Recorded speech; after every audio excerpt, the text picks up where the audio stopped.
wants to start? I'll start. My name's Meg Palace, and I work for the City of Somerville in communications. I'm John. I work for the Somerville Homeless Coalition as the communications manager. Yeah, my name's Jeremy. I work with Somerville-Cambridge Elder Services. Eliza, I am the Communications and Public Affairs Manager for Somerville-Cambridge Elder Services. Nice. Well, thank you guys so much for coming here. I think one of the reasons we wanted to have you on was kind of talking about like what it exactly, I feel like a lot of times people, especially like when you think about like what the city does or what organizations like you guys do, you don't really know exactly what that entails. You just know it's like, oh, we're taking care of people, or it's kind of like a murky area. So maybe you guys can kind of dive into more about like what your program is, what you kind of do, and like if there are any ways for people to get involved. Yeah, I mean, there's always ways for people to get involved. Yeah. You know, and it doesn't even necessarily have to be with any of the services that we offer. We were just talking actually while we were waiting outside. Cool. Just about like the different ways that all of these things kind of like cohabitate in the same space. So like, you know, helping us helps us, you know? Yeah. But with the Somerville Homeless Coalition, I used to work for Project Soup, which is our food pantry, so like a sort of food distribution area. You can always volunteer at Project Soup. You can always donate at Project Soup or anything that's food security related. Yeah, and that's over in East Somerville, That's right? exactly Yeah. right. Yeah, well done. We On did Broadway. On Broadway, we did like a Slice of the City event, Cool. right on in that park right next to Oh, it. no way, right. Yeah. Awesome. Yeah, I mean, I can give like a brief overview of what we do. So at Somerville-Cambridge Elder Services, we really focus on providing in-home support so folks can remain in the setting of their choice for as long as possible. So we have a really wide array of services. We've got nutrition programs, so things like home-delivered meals, which you might have heard of Meals on Wheels, and those can be culturally appropriate and medically tailored, which is really awesome. We've got some congregate meal sites to kind of foster social connection, behavioral health programs, caregiver supports, which I think is just increasingly important. We embed some folks in different housing buildings, so we've got like supportive living sites, which is really awesome. And then, you know, we've got a large array of volunteer programs that Jeremy can talk about. But yeah, we're really trying to kind of focus on like addressing the social drivers of health and kind of aligning those like medical needs and social needs so we can just improve outcomes. That's awesome.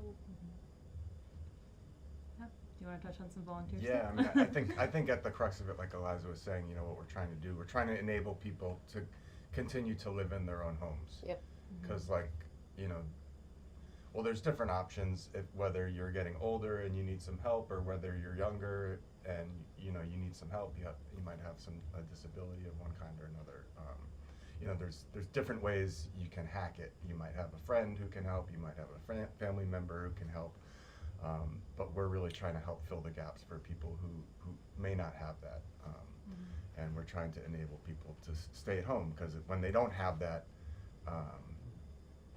you know, there's few options, and the options oftentimes aren't great. I mean, there's like nursing homes, which we know some about, you guys may know some about, and that's like an important level of care for some people. But a lot of people, myself included, like, I want to stay at home for as long as I can. Yeah, I want to be able to leave my home when I want to. I want to be able to eat what I want. I want to kind of like, I enjoy that freedom. There's like a dignity in that kind of autonomy.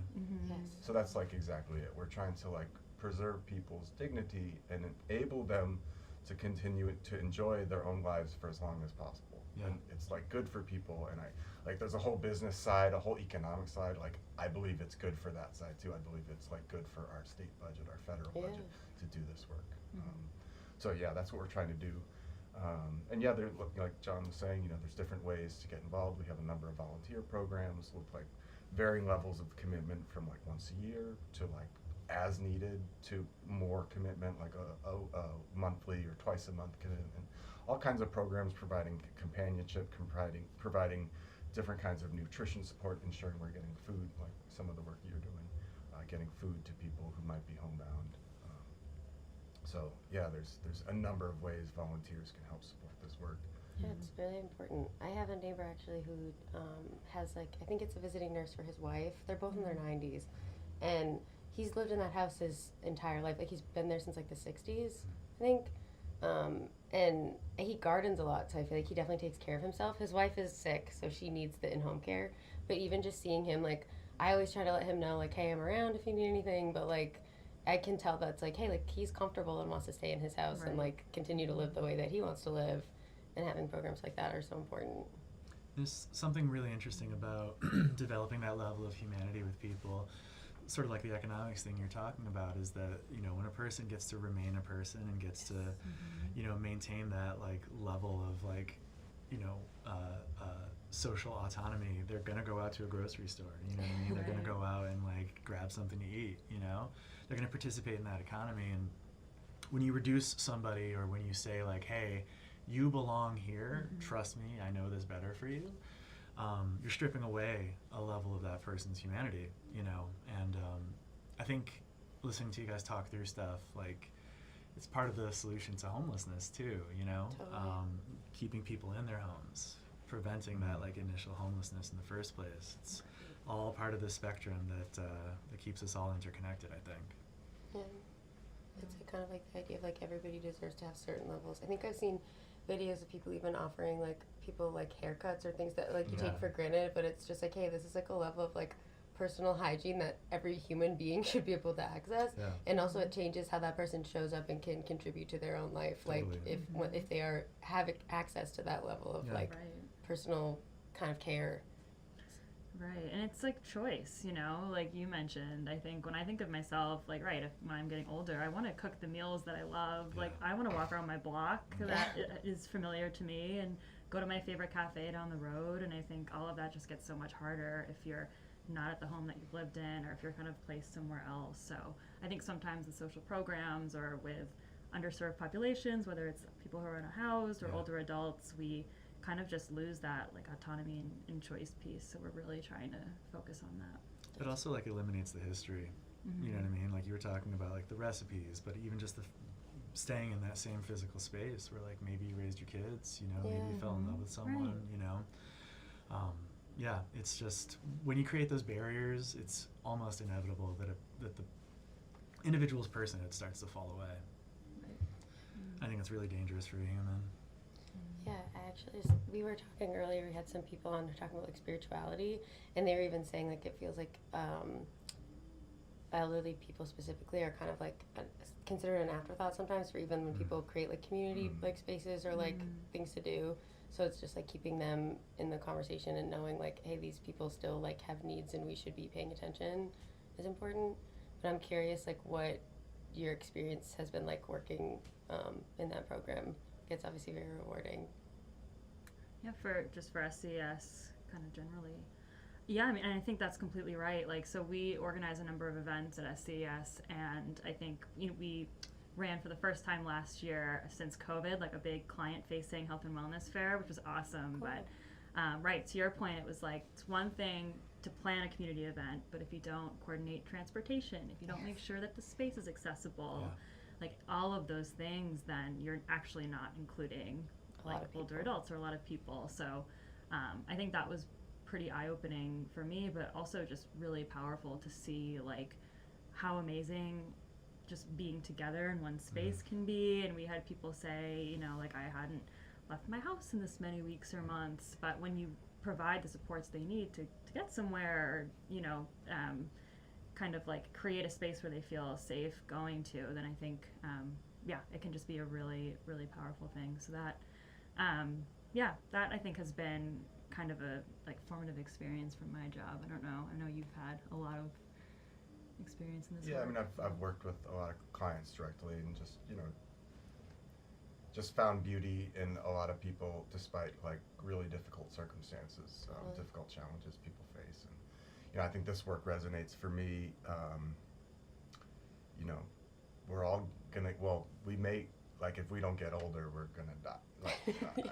Technically, we'll all age. So, So we're if we're fortunate in a sense, we're all gonna get to be older, and I do think I've just gained a great deal of appreciation for people who have like lived a number of years, because it's not always easy, and if I'm lucky, I'll like get to that kind of ripe age. And I think as a society, like we look at older people, and then you know, they might move slower or drive slower, and there's all the like different things, and it's easy to not like appreciate, you know, their lived experience. The wisdom, yeah. Yeah.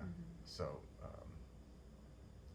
yeah, I just, I think for me, like a key thing is, I don't know, I lived in different parts of Cambridge. I lived, you know, a few blocks away for the better part of the last 15 years, and I just, you know, you kind of live in a bubble here. I mean, you see problems, you see people struggling at the T or something. You know, you see some of these issues, people struggling with various things, but it's like eye-opening. It was real eye-opening for me to know that there's a whole other world of struggle that we're not seeing, like people in their homes, like who are, you know, struggling to get enough food, or people who are struggling to, you know, get to their doctor, get to the care they need. So there's like so much need that we're not seeing. And for me, that was just one of the most, like, that really drew me to this, because it was like, oh man, like they're literally my neighbors. Were in need of help, and it was just a life-changing kind of experience for me to realize that.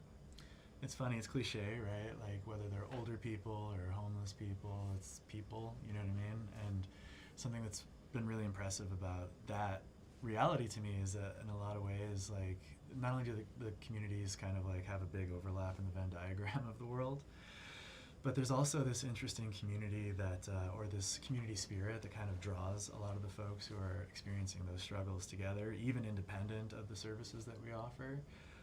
There is something like really beautiful about the humanity of folks who are maybe at their most vulnerable, or maybe the most vulnerable members of the community in general, just looking to one another and saying, like, I've actually got a little bit extra compared to like what I expected for the day, you know what I mean? So, you know, how do I get that to you? How do I get that to another person in need?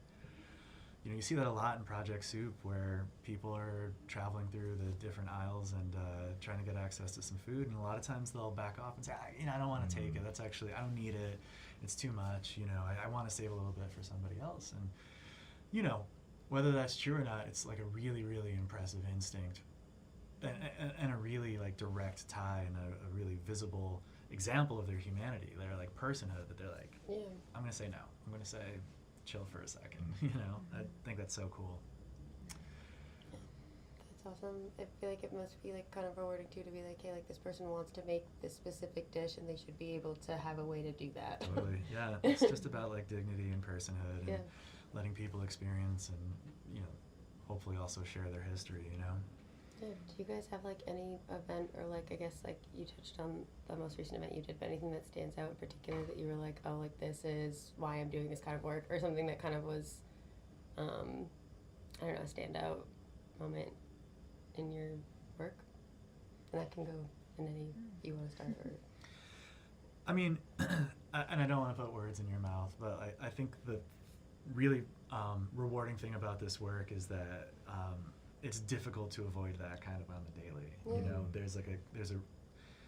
I would suspect that when you end up in this line of work, there's something that ties you to it. There's a passion. There's a you know, empathy, or a something that really draws you into it. And, you know, it's easy to kind of get carried away by all of this like generosity of spirit and beauty around you, you know.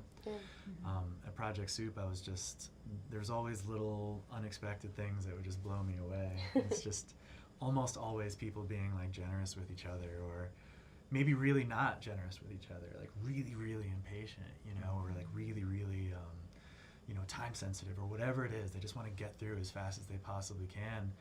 And time and time again, and it's not perfect, but time and time again, when you offer the person the dignity of their own pace and their own choice, by the time they finished, they've kind of let their shoulders lower a little bit, you know, and like offering that kind of peace and autonomy. And yeah, I've just always been,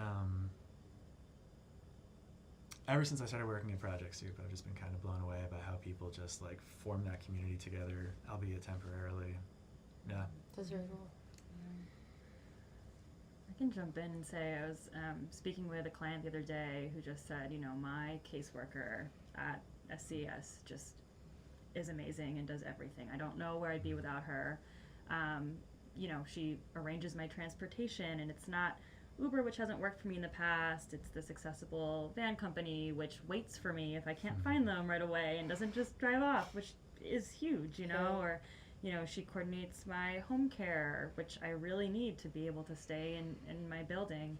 And she was just gushing about her caseworker, and then she asked how many other clients that caseworker had, and I said 95. And she could not believe it. And just hearing her talk about like the personalized care, and not just kind of care from like connecting to services, but care from just that caseworker getting to know her, and just like spending time with her, like getting to know who she is, what she likes. And then being floored when she found out that she had like over 90 other clients. I think that was just such a moving moment for me, and just kind of spoke to like how incredible our staff are, and who show up to this work every single day, and can just be kind of really provide that personalized care. Like I think especially, you know, we do see like some tech coming in, replacing some of the human aspects of care, and that kind of reminded me like we really will always need this human aspect. 100%. It's also like how you let people know like you are being heard right now. Like you have like somebody who's like bouncing that back to them. Like I hear exactly what you need and I'm going to do something about it. I think is kind of a more unique like human to human connection. Exactly. Yeah. Right. Especially for, you know, we know there are a lot of folks who are aging alone and living alone in Somerville. So I think having a caseworker or a staff member, it can really just kind of foster that connection and be really meaningful. So That's so cool. Yeah. I mean, I think the question was about like, you know, rewarding moments. It's just about the clients, and there's just been so many for me personally. I mean, I think it's been hard for me to accept like I can't solve everyone's problems. Yeah.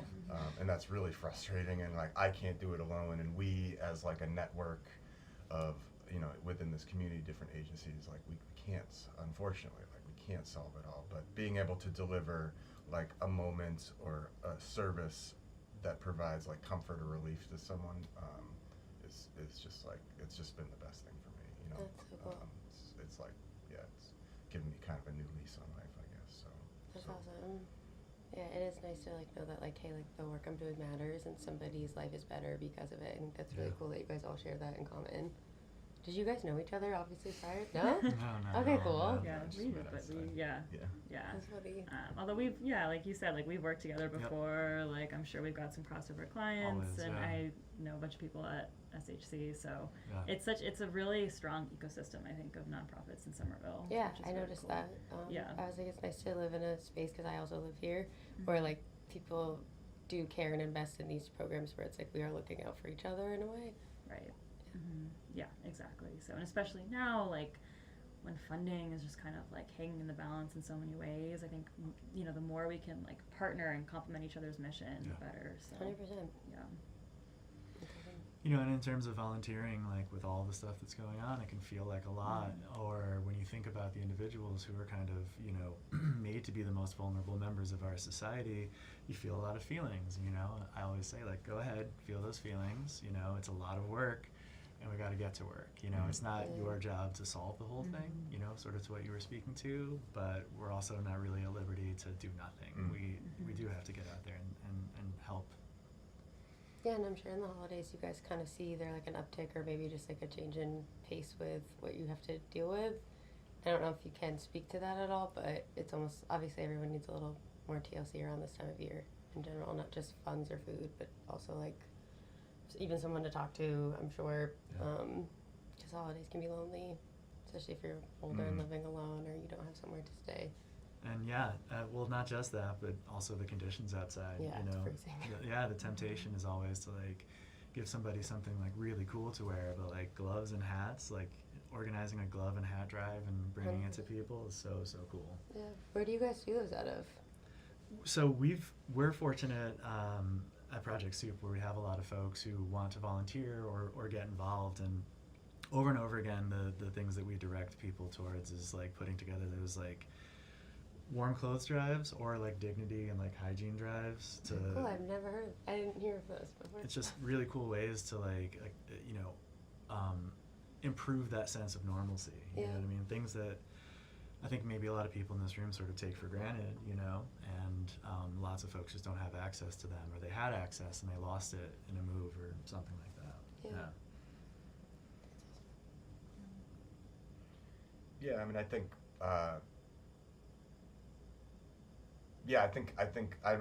yes, I think I see an uptick in sort of in demand and needs from clients at this time of year. I think, you know, it brings about, even in me, it brings about different stresses, and so I think we see all that. But really, you know, I guess I've just seen an uptick. Like, I don't know, it's, you know, I think people are aware of the environment, whether it was like, you know, the issues with SNAP last month, which were really palpable. I'm sure you experienced this too. It was like, you know, people did not have money for food, and so I think you know, that was a very tangible event, a period of time that impacted folks. But I think in general, people are just feeling like elevated. I think a lot of people are, but I definitely see that with the people we serve. It's just a hard and stressful time, and people are, you know, there's some fear, which is really, I mean, I think we're all experiencing that. Yeah, totally. I feel like even working with the city, I'm like, oh, but I have noticed a lot of people like willing to step up and like do things like the programs that you guys work on, where it's like, hey, like it might be a little bit tense or extra stressful right now, but I feel like it also brings about people being like, okay, then we're gonna like roll up our sleeves and actually try to participate in these programs and like spread as much as we can, which is at least like something that's been cool to see, even just from my side of things. And I'm sure you guys see that even more so. Yeah, there is, so we do, and I'm sure you can talk about this as well, we do a big like Thanksgiving event each year where we have volunteers like pack meals and then deliver them to older adults. And so this year our nutrition director opened up the bag the day before and realized that we were short about, I think, 30 or 40 of like the food safe bags. And this was the night before Thanksgiving.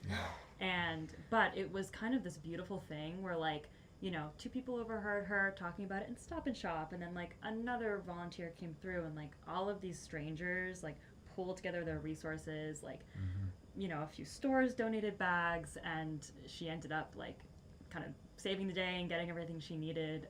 But yeah, I think it just speaks to like people really do come together in moments of crisis, and I think sometimes we forget that. I think you know, that there's so many people who really just want to help out and give their time to be able to do that. So that's really cool. Yeah. Do you guys have anything that's like coming up that you're working on that you're excited about, or like any programs or events you guys host or work with? Well, we don't, like Eliza mentioned, we had a big client celebration in the spring, so we have another one coming up. Not till springtime. Our biggest volunteer event was at Thanksgiving, so a couple of weeks back. We've always got new programs. We have a couple new grant-funded programs. You know, awesome. Working on new ways to support people.